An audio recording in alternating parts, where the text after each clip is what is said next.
और मैं आपके साथ स्लाइड शेयर करती हूँ।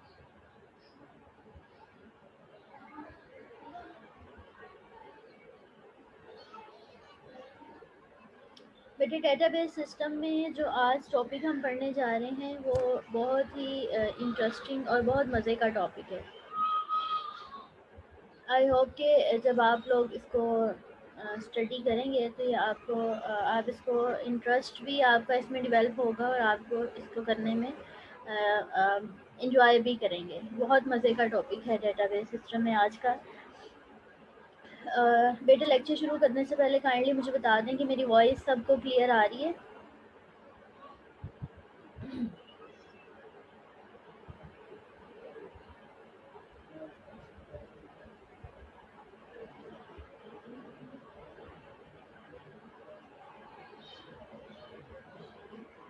Okay Iqra and Noor Fatima Nimra. Okay बेटा। बेटे आज का जो हमारा टॉपिक है वो है मैपिंग। अब किस चीज़ की हमने मैपिंग करनी है? हम एंटिटी रिलेशनल मॉडल जो पढ़ते आ रहे हैं, अब हमने उन सब एंटिटीज़ को मैप करना है रिलेशनल मॉडल में। एंटिटी मॉडल जो कि हम पढ़ते आ रहे हैं बेटा, जिसमें हमारे पास नंबर ऑफ एंटिटीज़ होती हैं एंड देन एंटिटीज़ के कुछ एट्रीब्यूट्स होते हैं और उन एट्रीब्यूट्स के एंटिटीज़ के दरमियान में कोई ना कोई रिलेशन एग्जिस्ट करता है। तो बेटे उस डायग्राम को जो हमारे पास एक ईआर मॉडल में बनती है, उस डायग्राम को अब हमने रिलेशनल मॉडल में कन्वर्ट करना है। तो बेटे अपना रिलेशनल मॉडल को स्टडी करने से पहले थोड़ा सा हम एक ओवरव्यू ले लें एंटिटी रिलेशनल मॉडल का। तो बेटा ईआर मॉडल जो कि अभी प्रीवियस हमारे 2-3 लेक्चर से चल रहा था, बेटे सबसे पहले जो है ईआर मॉडल इसको हम कंसेप्चुअल डिज़ाइन के लिए यूज़ करते हैं। ठीक है कि बड़ी इनिशियल और कंसेप्चुअल सी स्टेटमेंट है जो कि हमने ईआर मॉडल को स्टार्ट करते ही स्टडी की थी। ठीक है कि ईआर मॉडल हम वहाँ पर यूज़ करते हैं जहाँ पर हमने कॉन्सेप्चुअल डिज़ाइन डेवलप करना हो, कॉन्सेप्चुअल व्यू लेना हो। ठीक है, कॉन्सेप्चुअली रिप्रेजेंटेशन लेनी हो अपने एंट्रीज़ की, एट्रीब्यूट्स की, वहाँ पर हम ईआर मॉडल को यूज़ करते हैं। एंड देन बेटा ईआर मॉडल में हमने डिफरेंट एंटिटीज़ पढ़ी। लाइक आपने एंटिटी देखी कि एंटिटी क्या है। Entity is anything object. And then हमने एंटिटी की फर्दर 2 टाइप्स देखी जिसमें वीक एंटिटी और स्ट्रॉन्ग एंटिटी आ जाती है। एंड देन बेटा हमने ईआर मॉडल जब पढ़ा तो उसमें हमने इनके रिलेशन की रिप्रेजेंटेशन देखी जो कि डायमंड सिंबल से होती है। एंड देन बेटा डिफरेंट जो है वो सिंबल्स हमने देखे। लाइक अगर रिलेशन जो है वो वीक एंटिटी का है, वीक रिलेशन है, तो देन उसको डबल डायमंड शेप से हम रिप्रेजेंट करते हैं। एट्रीब्यूट्स को हम ओवल शेप से रिप्रेजेंट करते हैं। बेटे ये सारी चीज़ें, ये सारी जो है डायग्राम हम प्रीवियस लेक्चर्स में पढ़ते आए हैं। ठीक है, मल्टी वैल्यूड वेरिएबल हैं तो उनको हम डबल ओवल शेप से जो है रिप्रेजेंट करते हैं। ड्राइव्ड एट्रीब्यूट आएंगे तो उनको हम डॉटेड लाइन से शो करेंगे।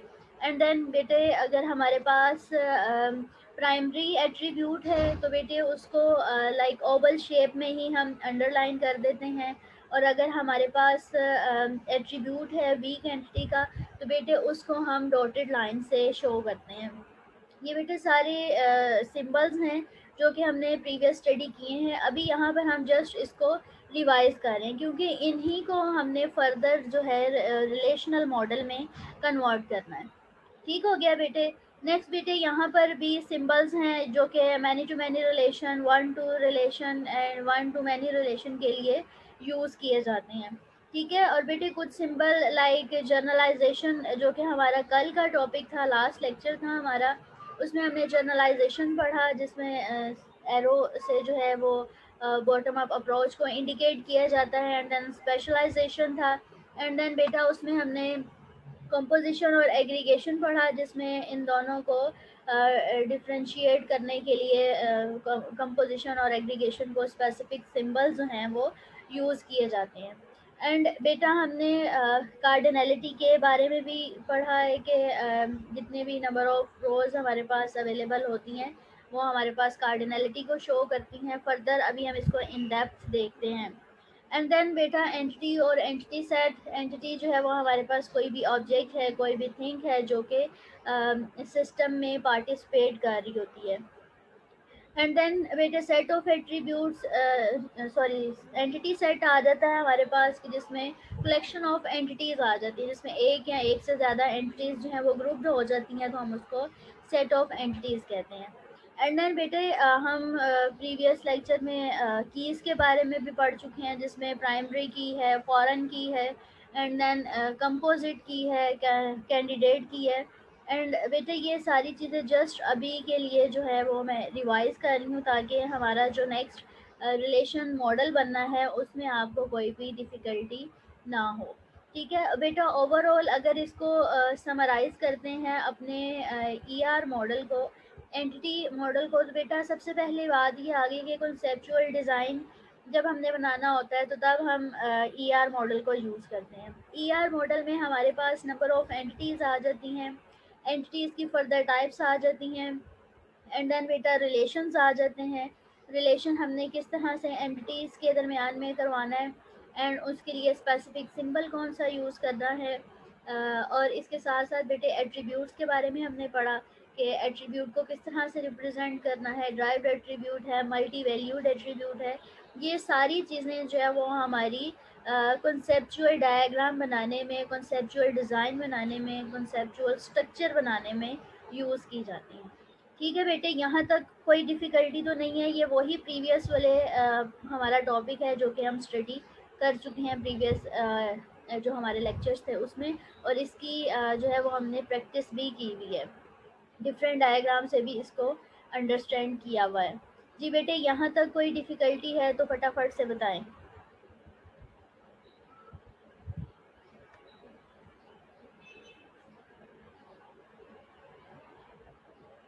जी बेटा, निम्रा, नूर, फातिमा, इकरा, आयशा, बेटे यहाँ तक कोई प्रॉब्लम है आपको, कोई डिफ़िकल्टी, ऐसी चीज़ जो कि आपको समझ ना आई हो यहाँ तक, तो आप फटाफट से पूछें, क्योंकि इसी को हमने फर्दर रिलेशनल मॉडल में कन्वर्ट करना है। आपको एंटिटीज़ के बारे में पता है, एट्रीब्यूट्स के बारे में पता है, एंड देन आपको रिलेशंस के बारे में पता है, एंड लास्ट लेक्चर में बेटा जनरलाइजेशन। जी बेटे, यहाँ पर अब हमने जो काम करना है वो क्या करना है कि अपने ईआर मॉडल को रिलेशनल मॉडल में कन्वर्ट करना है। तो बेटे, रिलेशनल मॉडल आपको इसके नेम से ही अंदाज़ा होना चाहिए कि डेटाबेस में हम रिलेशन किसको कहते हैं, एक टेबल को।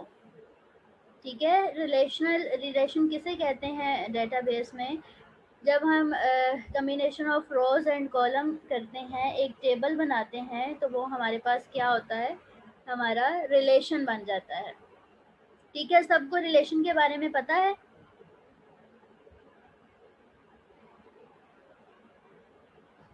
जी बेटे, अब हम क्या करने जा रहे हैं कि अपने ईआर एंटिटी मॉडल को रिलेशंस में कन्वर्ट करने जा रहे हैं। ठीक है, सबको पता है कि डेटाबेस में जब हम टेबल बनाते हैं तो टेबल को हम रिलेशन कहते हैं। ठीक है, अब बेटे यहाँ पर ये थोड़ा सा कॉन्सेप्ट ले लें कि जो टेबल में हमारे पास रोज़ आ रही होती हैं उनको हम इंस्टेंस और टपल्स कहते हैं। जो हमारे पास टेबल्स में एक रिलेशन में कॉलम आ रहे होते हैं उनको हम एट्रीब्यूट्स कहते हैं। ठीक हो गया बेटे। नेक्स्ट हमारे पास टेबल जो है उसको स्कीमा भी कहा जा सकता है और रिलेशन भी कहा जा सकता है। ये इसी के डिफरेंट नेम्स हैं। इन नेम से इनको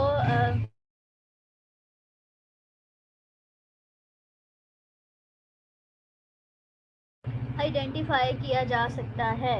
एंड देन बेटा हमारे पास दो इम्पॉर्टेंट चीज़ें जो आ जाती हैं वो कार्डिनलिटी।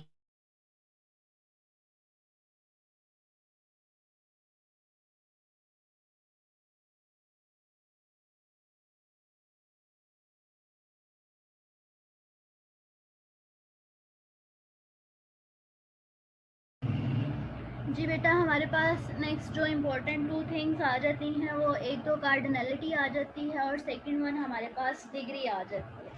बेटे, कार्डिनलिटी हम कहते हैं कि हमारे टेबल्स में जितनी नंबर ऑफ रोज हैं वो हमारे टेबल की या हमारे रिलेशन की कार्डिनलिटी है। ठीक है। एंड देन बेटा, हमारे पास जो डिग्री है, एक रिलेशन में नंबर ऑफ कॉलम्स जो एग्जिस्ट करते हैं, लाइक आपके पास 4 कॉलम है, 3 कॉलम है, तो वो आपके रिलेशन की डिग्री कंसीडर की जाती है। बेटे, फटाफट से मुझे रिस्पॉन्स दें कि यहाँ तक सब चीज़ें क्लियर हैं, आपको कोई ऐसा पॉइंट तो नहीं है जो आपको समझ ना आया हो।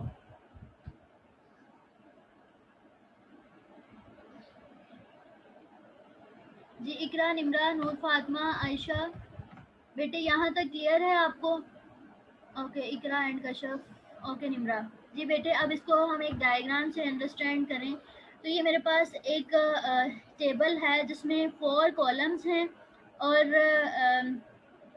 मेरे पास 2 जो हैं वो रोज हैं।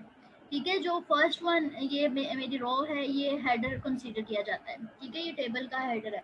एंड देन बेटे, यहाँ पर अगर आप देखें तो मेरे पास रोज जो हैं वो टपल्स को रिप्रेजेंट कर रही हैं, यानी इनको इंस्टेंस भी कहा जा सकता है। और जो मेरे पास कॉलम्स हैं वो मेरे पास एट्रीब्यूट हैं। ठीक है। एंड देन बेटा, मैंने अभी कार्डिनलिटी की बात की, तो कार्डिनलिटी क्या है कि नंबर ऑफ रोज, यहाँ पर कितनी नंबर ऑफ रोज हैं बेटे? यहाँ पर आपकी 2 नंबर ऑफ रोज हैं जिसमें आपने डेटा इंसर्ट किया हुआ है। तो बेटे, ये रोज जो है आपकी क्या कंसीडर की जाएगी? टेबल की कार्डिनलिटी कंसीडर की जाएगी। ठीक है। एंड देन बेटा, जब आप डिग्री की बात करते हो तो डिग्री क्या है? आपके पास नंबर ऑफ कॉलम, किसी भी कॉलम, किसी भी टेबल के जो नंबर ऑफ कॉलम्स हैं वो आपके जो है नंबर ऑफ कॉलम्स को डिग्री, टेबल की डिग्री कंसीडर किया जाता है। तो यहाँ पर 4 कॉलम्स हैं, 4 एट्रीब्यूट्स हैं, तो ये 4 हमारे पास रिलेशन की डिग्री है। ठीक है बेटे, आपको इस तरह का क्वेश्चन जो है वो एग्जाम में आ सकता है, जिसमें ये पूछा जा सकता है कि टेबल की कार्डिनलिटी और डिग्री जो है वो बताएं कि इस टेबल की कितनी डिग्री है और इसकी कार्डिनलिटी कितनी है। ठीक है बेटे, यहाँ पर हमारा ऑब्जेक्टिव यही है कि हम हमारा जो कंसेप्चुअल डिज़ाइन है, जो कि ईआर मॉडल जिसको हम कंसेप्चुअल डिज़ाइन कंसीडर करते हैं, इसको हमने लॉजिकल डिज़ाइन में कन्वर्ट करना है। तो बेटे, यहाँ पर हमारा लॉजिकल डेटाबेस डिज़ाइन क्या है? रिलेशनल मॉडल है, यानी कि हमने उसको टेबुलर फॉर्म में कन्वर्ट करना है। तो बेटे, यहाँ पर इस तरह से इसको कंसीडर किया जाता है डेटाबेस मैनेजमेंट सिस्टम में कि आप input as a conceptual model देते हो, एंटिटी रिलेशन मॉडल देते हो, और उसकी आउटपुट में आपके पास रिलेशनल जो है वो स्कीमा बन जाता है, या आप कह लो कि रिलेशनल मॉडल बन जाता है, जो कि टेबुलर फॉर्म में रिप्रेजेंट किया जाता है। आपकी जो ग्राफिकल रिप्रेजेंटेशन ईआर मॉडलिंग में हो रही होती है, उसी को हम टेबुलर फॉर्म में कन्वर्ट कर देते हैं। बेटा, इसके साथ साथ यहाँ पर जो है वो फर्दर हमारा आने वाला टॉपिक जो है नॉर्मलाइजेशन, कि हमारा हमने जो टॉपिक हमने जो ईआर मॉडल को रिलेशन मॉडल में कन्वर्ट किया है, जो एक टेबल बनाया है, उसकी हम नॉर्मलाइजेशन भी चेक करेंगे। एंड देन बेटा, नॉर्मलाइजेशन चेक करने के डिफरेंट लेवल भी हो सकते हैं। अब वो क्या है वो हम फर्दर अपने आने वाले लेक्चर में रीड आउट करेंगे नॉर्मलाइजेशन को। अभी जो हमारा फोकस है वो रिलेशनल मॉडल पर है, कि हमने अपनी जो ग्राफिकल रिप्रेजेंटेशन थी, जो हमारा कॉन्सेप्चुअल व्यू था, उसको हम लॉजिकली किस तरह से कन्वर्ट कर सकते हैं। तो बेटे, अपने ईआर मॉडल को, ईआर मॉडलिंग को जब हम कॉन्सेप्चुअल मॉडलिंग को एक लॉजिकल व्यू में कन्वर्ट करते हैं, तो बेटे यहाँ पर कुछ हमारे पास रूल्स आ जाते हैं। अब वो रूल्स क्या हैं कि जब आपने एक रिलेशन बनाना है, तो बेटे उस रिलेशन का जो नेम है वो यूनिक होना चाहिए। ठीक है। एंड देन एक रिलेशन में जितने भी नंबर ऑफ कॉलम्स आएंगे, उन सब कॉलम्स के नेम भी यूनिक होने चाहिए। ठीक है। इसके साथ साथ बेटे, जो हमारे पास एट्रीब्यूट्स आएंगे, यानी कि जो हमारे पास एक एंटिटी है और एंटिटी के आगे कैरेक्टरिस्टिक्स फर्दर जाती हैं, यहाँ पर हमारे पास एक जो कॉलम का नेम है, उसके आगे जो एट्रीब्यूट आएंगे वो उसके जो है वो एंटिटी के एट्रीब्यूट कंसीडर किए जाएंगे। बेटे, हर सेल में मस्ट बी एक वैल्यू होनी चाहिए। ठीक है। नंबर ऑफ वैल्यूज एक सेल में एग्जिस्ट नहीं करनी चाहिए। लाइक मैं यहाँ पर आपको इसकी डायग्राम से बताती हूँ कि यहाँ पर स्टूडेंट आईडी है, तो बेटे यहाँ पर जस्ट एक ही स्टूडेंट आईडी होनी चाहिए। अगर यहाँ पर एक स्टूडेंट आईडी है तो हम इसको कंसीडर करेंगे कि ये एटॉमिक वैल्यू है, ठीक है। और अगर यहाँ पर एक से ज़्यादा आपके पास स्टूडेंट आईडीज अवेलेबल हैं एक सेल में, तो बेटे इसको हम एटॉमिक वैल्यू कंसीडर नहीं करेंगे। बेटे ये बहुत इंपॉर्टेंट पॉइंट है कि आपके जितने भी सेल बनेंगे, लाइक आपके पास यहाँ पर मेजर है और मेजर में computer science and like electric engineering, इस तरह से कोई कोर्स है आपके पास, तो बेटे यहाँ पर जस्ट कंप्यूटर साइंस ही होना चाहिए। इसके साथ इस तरह से आईटी या प्रोफेशनल प्रैक्टिस इस तरह से कोई चीज़ नहीं होनी चाहिए। अगर इस तरह से लिखा हुआ होगा तो बेटे ये आपके पास जो है वो एटॉमिक वैल्यू जो है कंसीडर नहीं की जाएगी, ठीक है। इसीलिए यहाँ पर जितने भी सेल्स होंगे एक रिलेशन में, उन सबको एटॉमिक वैल्यू ही आपने असाइन करनी है। एटॉमिक का मतलब क्या है कि सिंगल वैल्यू आप असाइन करेंगे, नंबर ऑफ वैल्यूज आप असाइन नहीं कर सकते, ठीक है। और हर टेबल में जो जिस तरह से आपके एट्रीब्यूट हैं उसी तरह से आपके पास रोज भी होंगी, और बेटा रोज जो हैं वो यूनिक ही होनी चाहिए। नंबर ऑफ रोज भी आपके पास यूनिक होनी चाहिए, जिस तरह से आपके कॉलम का नेम यूनिक होगा एंड आपके एट्रीब्यूट जो हैं वो यूनिक होंगे, उसी तरह से आपके पास जो रोज आएंगी वो भी यूनिक होनी चाहिए, ठीक है बेटे। यहाँ तक ये हमारे पास कुछ रूल्स थे जो कि हमने स्टडी किए हैं अपने ग्राफिकल रिप्रेजेंटेशन को जब हमने कन्वर्ट करना है लॉजिकल में, तो उसके कुछ रूल्स हैं जिनको हमने फॉलो भी करना है। जी बेटा यहाँ तक क्लियर है सबको?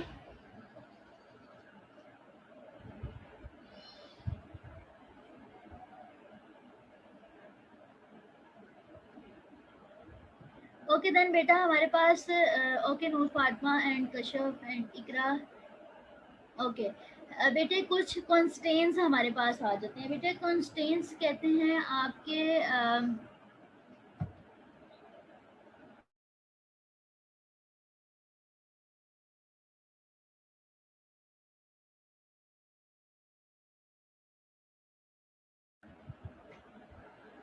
बेटा कॉन्स्टेंट्स आपके जो है वो स्पेसिफिक रूल्स हैं जो कि टेबल बनाने के लिए यूज़ किए जाते हैं। क्योंकि बेटा आपका सिस्टम है, आपने सिस्टम में जब कोई भी चीज़ बनानी है या आपने सिस्टम को कोई इनपुट देनी है, तो बेटा उसको प्रॉपरली गाइडलाइन भी प्रोवाइड करनी पड़ती है, ठीक है। अगर हम प्रॉपरली ही इंस्ट्रक्शंस सिस्टम को नहीं देते तो बेटे वो कैसे अंडरस्टैंड कर सकता है, क्योंकि वो मशीन है, वो तो लाइक जो भी ह्यूमन उसको इंस्ट्रक्शन देगा मशीन उसी को ही अंडरस्टैंड करेगा, ठीक है। तो यहाँ पर हमने जो अपनी स्ट्रक्चर क्यूरी लैंग्वेज है उसमें कुछ कॉन्स्टेंट्स हैं जिनको हमने फॉलो भी करना है, ठीक है बेटे। अब वो कॉन्स्टेंट्स क्या हैं कि जब आपने टेबल्स बनाने हैं अपनी डेटाबेस में, तो बेटे वहाँ पर आपने उनकी जो डोमेन है वो भी स्पेसिफाई करनी है, ठीक है। डोमेन स्पेसिफाई करने का मतलब ये है कि लाइक अगर आपने एक रिलेशन बनाया है स्टूडेंट्स का और फर्स्ट ऑफ ऑल आप स्टूडेंट आईडी उसमें इंसर्ट करना चाह रहे हैं, तो बेटे यहाँ पर स्टूडेंट आईडी जो है उसकी डोमेन आपको स्पेसिफाई करनी पड़ेगी। अब बेटा डोमेन किस तरह से स्पेसिफाई होगी कि आपकी जो स्टूडेंट आईडी है वो किस फॉर्म में होती है, आपकी न्यूमेरिक फॉर्म में, ठीक है। तो यहाँ पर आपकी जो स्टूडेंट आईडी की डोमेन बनेगी वो क्या बनेगी, न्यूमेरिकल फॉर्म बनेगी, ठीक है। इंटीजर्स आएंगे आपके स्टूडेंट आईडी में। और अगर आप स्टूडेंट नेम को इंसर्ट करते हैं तो बेटे यहाँ पर जो आपकी डोमेन बनेगी वो कैरेक्टरिस्टिक्स बनेगी, लाइक आपके अल्फ़ाबेट्स उसमें आएंगे नेम में। तो इस तरह से कुछ कॉन्स्टेंट्स जो हैं वो हर एट्रीब्यूट के अगेंस्ट आप स्पेसिफाई करते जाएंगे कि आपकी जो डोमेन है वो ये है। लाइक यहाँ पर आपके पास डायग्राम स्लाइड्स में टेम्परेचर की एग्जांपल दी हुई है। लाइक अगर आप टेम्परेचर को इम्प्लीमेंट करना चाह रहे हैं या टेम्परेचर की वैल्यू को ऐड करना चाह रहे हैं टेबल में, तो बेटा उसके लिए आप क्या यूज़ करोगे, स्पेसिफिकली फ़ारेनहाइट और सेल्सियस, ठीक है। इस तरह से आपने इसकी ये डोमेन जो है वो स्पेसिफाई कर दी है। एंड देन बेटा सेकंड एग्जांपल है हमारे पास सैलरी की, कि अगर आप एम्प्लॉयज़ की सैलरी को टेबल्स में इंसर्ट करना चाह रहे हैं तो बेटा इसके लिए आप जो डोमेन सेट करोगे वो क्या हो सकती है, डॉलर में आपकी सैलरी आ सकती है, पाउंड्स में आ सकती है, या रुपीज़ में आ सकती है। आप इस तरह से जो है वो एरिया स्पेसिफाई कर सकते हैं, ठीक है, ताकि हमारी एग्जैक्ट वैल्यू ही टेबल में इंसर्ट हो। ठीक है, अपनी एग्जैक्ट वैल्यू एफिशिएंट डाटा बनाने के लिए, इफेक्टिवली वर्कआउट करने के लिए हम अपने इंडिविजुअल एट्रीब्यूट्स की जो डोमेन है वो सेट आउट करते जाते हैं। ठीक हो गया बेटे, यहाँ तक डोमेन कंस्ट्रेंट क्लियर है?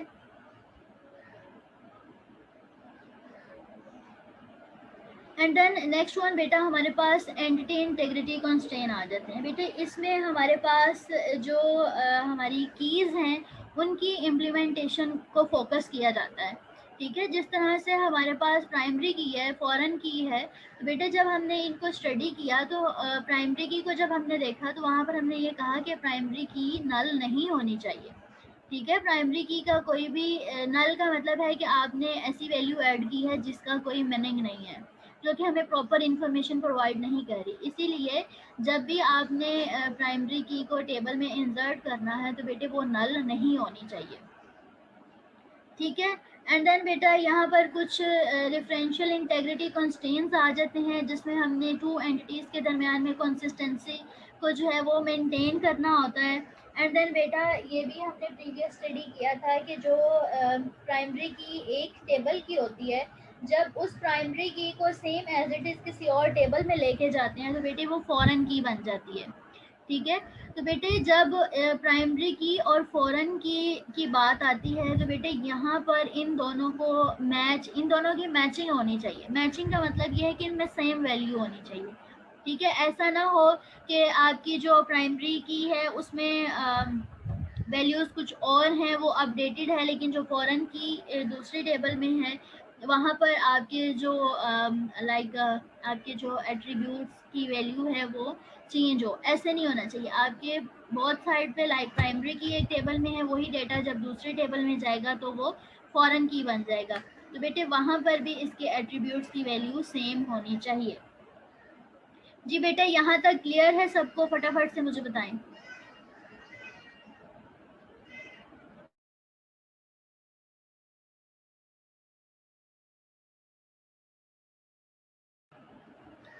Okay Kashyap and Nimra. अब बेटे यहाँ पर ओके इकरा, अब बेटे यहाँ पर हमारे पास ये मेथड आ गया है कि जब हमने ER मॉडल में एंटिटीज़ बनाई थी तो बेटे वहाँ पर हमारे पास मल्टी वैल्यूड भी एंटिटीज़ आ रही थी और कंपोजिट एट्रीब्यूट भी आ रहे थे, यानी कि हमारे पास एट्रीब्यूट जो हैं वो एक से ज़्यादा भी आ रहे थे और उसमें मल्टी वैल्यूड भी आ रही थी। तो बेटे जब हमने अपने ER को जो ग्राफिकली रिप्रेजेंटेशन थी हमारी, उसको जब हमने रिलेशन में एक टेबल में कन्वर्ट करना है, तो अगर हमारे पास कंपोजिट एट्रीब्यूट आएंगे तो बेटे उनको हम सिंपली जो है वो एट्रीब्यूट जिस तरह बाकी एट्रीब्यूट को कन्वर्ट करेंगे उसी तरह से सिंपली उनको टेबल में कन्वर्ट कर दिया जाएगा।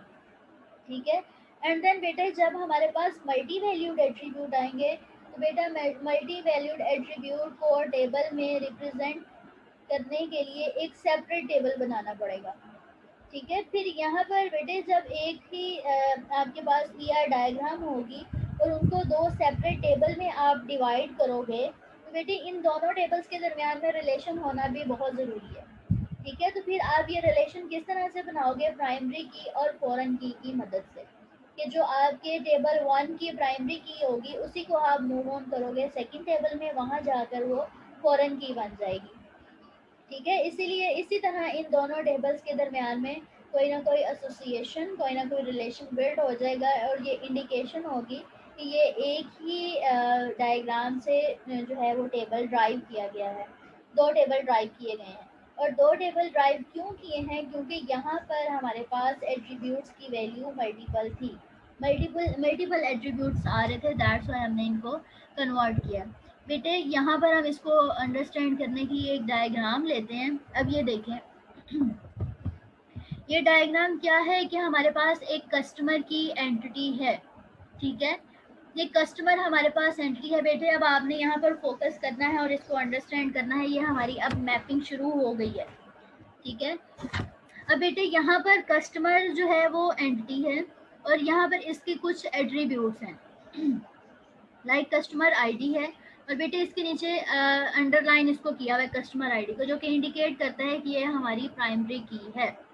एंड देन कस्टमर नेम है और कस्टमर एड्रेस में हमारे पास फर्दर जो है वो एट्रीब्यूट्स आ रहे हैं, जिसमें स्ट्रीट है, जिप है, स्टेट है और सिटी है।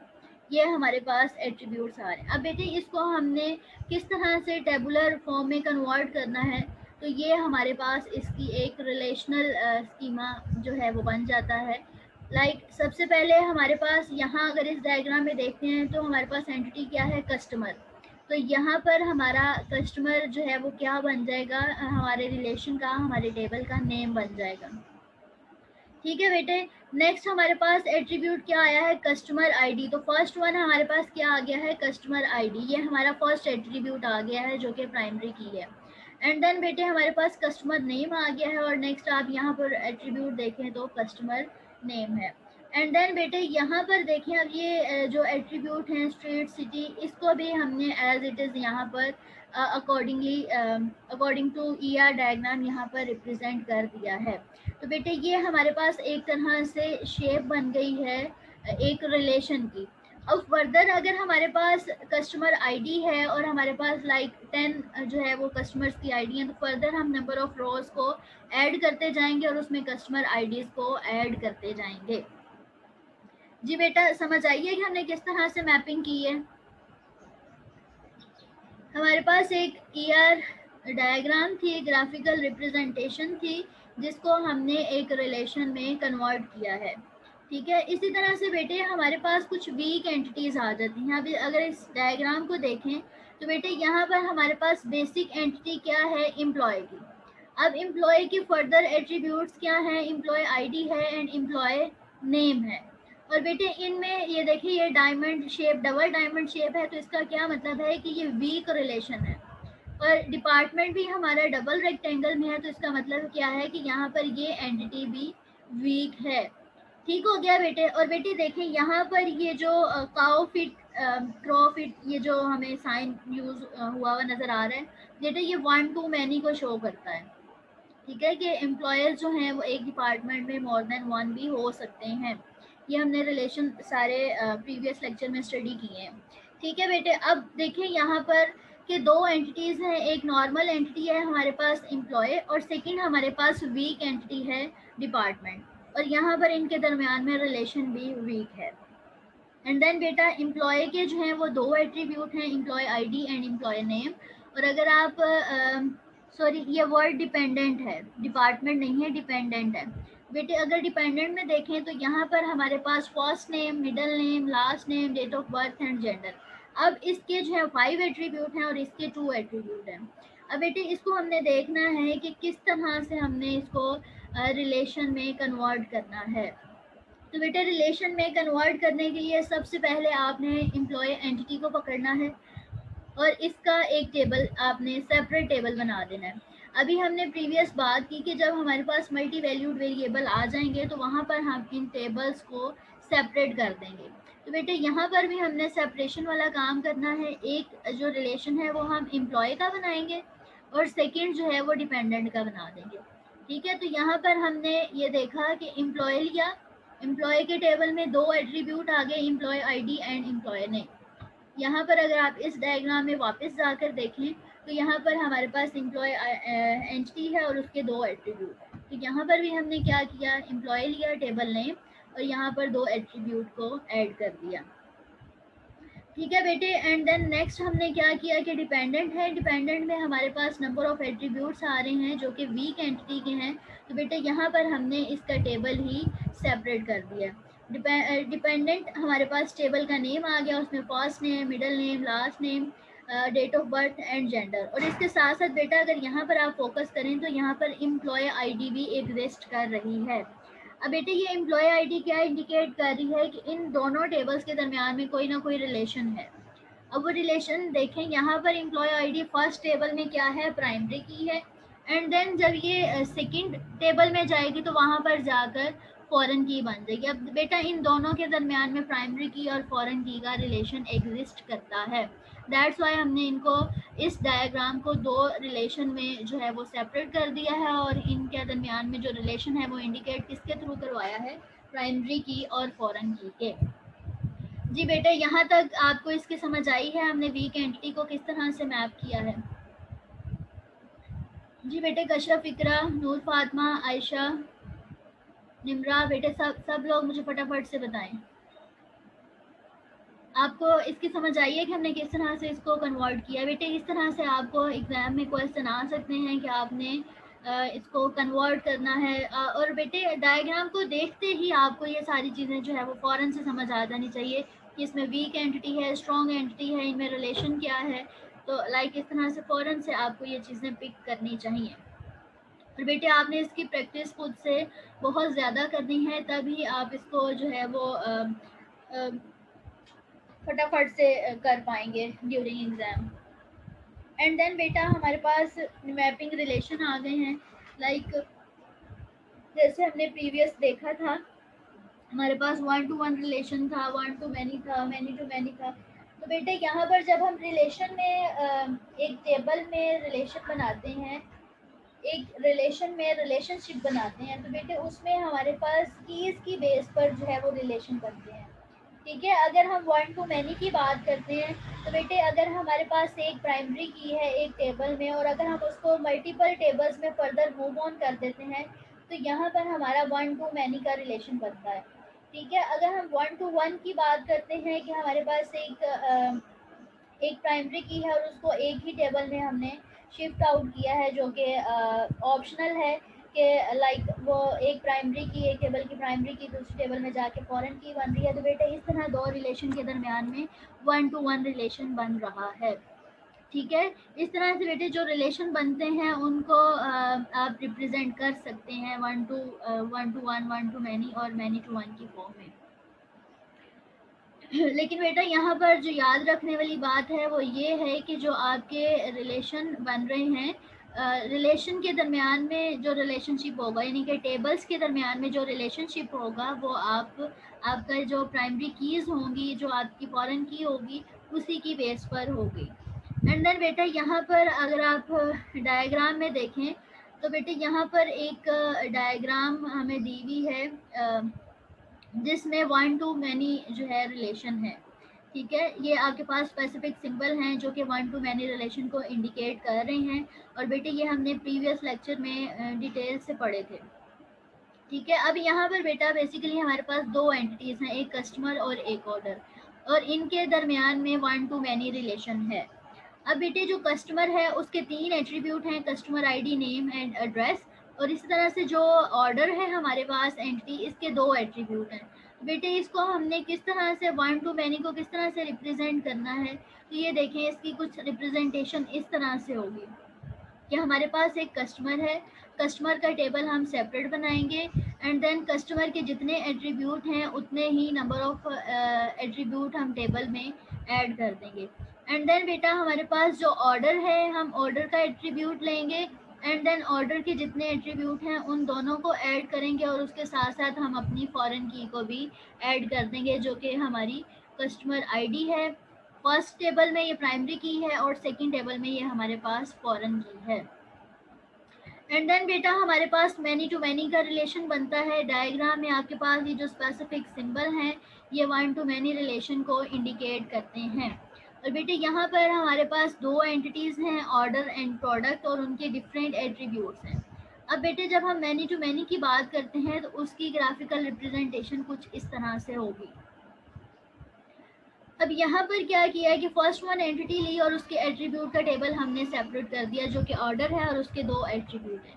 ठीक है, अब बेटे यहाँ पर हमारे पास रिक्वेस्ट रिलेशन है और उसमें क्या आ रही है, क्वालिटी आ रही है। तो बेटे यहाँ पर हम इसका टेबल भी सेपरेट कर देंगे और उस टेबल का हम यूनिक नेम ऐड करेंगे, ऑर्डर लाइन। ठीक है, उसमें हमारे पास प्रोडक्ट आईडी आ जाएगी और ऑर्डर आईडी आ जाएगी, और उसके साथ हमारी प्रोडक्ट और ऑर्डर की जो क्वालिटी है उस पर हम फोकस करेंगे, क्योंकि यहाँ पर रिलेशन में हमारे पास क्या है, क्वालिटी है। तो बेटे जब हमने इस इतने पोर्शन को अलग किया, इसका रिलेशन अलग बनाया, तो इसमें हमने यहाँ से भी प्राइमरी की उठा ली और यहाँ से भी प्राइमरी की, दोनों टेबल्स की प्राइमरी की को हमने यहाँ ऐड कर दिया, जो कि इस टेबल की फॉरेन की बन गई। और देन बेटे जो हमारे पास सेकेंड एंटिटी थी प्रोडक्ट, वो एज इट इज़ हमारे पास प्रोडक्ट आईडी आ गई, एंड देन प्रोडक्ट के टेबल में प्रोडक्ट आईडी प्राइमरी की है, and unit price and other attribute जो कि उसका फर्दर एट्रीब्यूट है वो हमने टेबल में कन्वर्ट कर दिए। और बेटा प्रोडक्ट आईडी यहाँ पर भी इसकी जो है वो आपकी प्राइमरी की जो कि टेबल की है वो इंडिकेशन आपकी आ गई।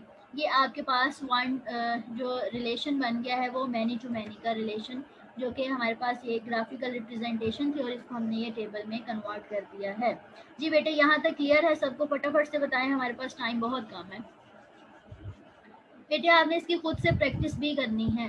अगर आप इसकी प्रैक्टिस नहीं करेंगे तो फिर आपके पास अगर थोड़ी कॉम्प्लेक्स एग्जांपल आ जाएगी तो उसके लिए आप रिलेशन